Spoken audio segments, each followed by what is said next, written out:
A win for Mnangagwa is expected to leave Zimbabwe with deep political divisions, worsened by deadly rioting in the capital. The death toll from street clashes Wednesday rose to 6, with 14 injured, police said, and 18 people were arrested at the offices of the main opposition party amid tensions over a vote that was supposed to restore trust in Zimbabwe after decades of rule by Robert Mugabe. There were conflicting accounts of who was responsible for the bloodshed in the capital of Harare, which followed opposition protests of alleged vote rigging. Police tried to disperse angry crowds with tear gas and water cannons, and then soldiers fired live rounds. Zimbabweans protest in downtown Harare. Photo app. While the military has been criticized for the crackdown, police spokeswoman Charity Charamba blamed rioters, saying some were drunk and that they destroyed 8 cars and 22 shops.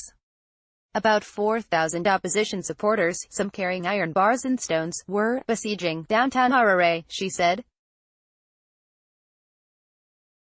President Emmerson Mnangagwa and his ruling ZANU-PF party also accused the opposition of inciting the violence. The opposition, human rights activists and international election observers condemned the excessive force used against protesters and appealed to all sides to exercise restraint. Loading playing in 5. The Zimbabwe Electoral Commission said it will start announcing results of Monday's presidential election at 10 p.m. local time, though by law it has 5 days to deliver the final tally. It has sometimes given conflicting statements about when it is releasing information. International election observers urged the commission to reveal the presidential results as soon as possible, saying delays will increase speculation about vote rigging.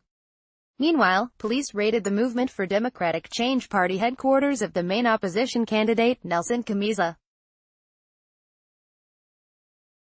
A lawyers group said he was being investigated by police for allegedly inciting violence.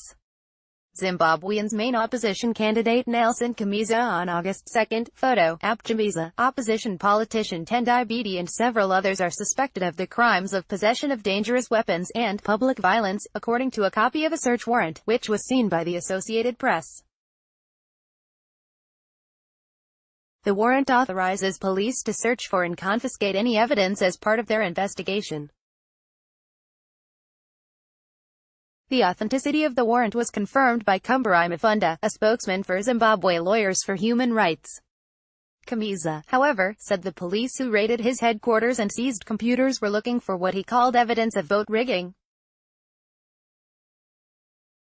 The evidence already had been moved to a safe house, he said. Riot police are seen in front of the opposition Movement for Democratic Change, Nelson Chamisa's party. Photo op. Opposition demonstrations had broken out after electoral officials said the ruling party had won a parliamentary majority in the elections, and Paul Mangana, a ZANU-PF spokesman, told a news conference he anticipated similar success in the presidential race. Elsewhere in Harare, Chamisa said he was confident that his MDC party would be forming the next government. As the rival camps sparred over the outcome, they also appealed for calm. Mnangagwa said his government was in touch with Chamisa to try to ease tensions, although the opposition leader said he had not received any communication. During the 37-year rule by Mugabe, who resigned in November under military pressure, elections were marked by violence against the opposition and alleged fraud, and international sanctions were imposed on Zimbabwe as a result. A credible vote is crucial to the lifting of the sanctions so that the collapsed economy can recover. Zimbabwe's President Emmerson Mnangagwa. Photo app. Monday's balloting was called free and fair by the Electoral Commission. The European Union Observer Mission expressed serious concerns as representatives of Western and other groups gave their first assessments of the election. Former Liberian leader Ellen Johnson Sirleaf, the lead observer of a U.S.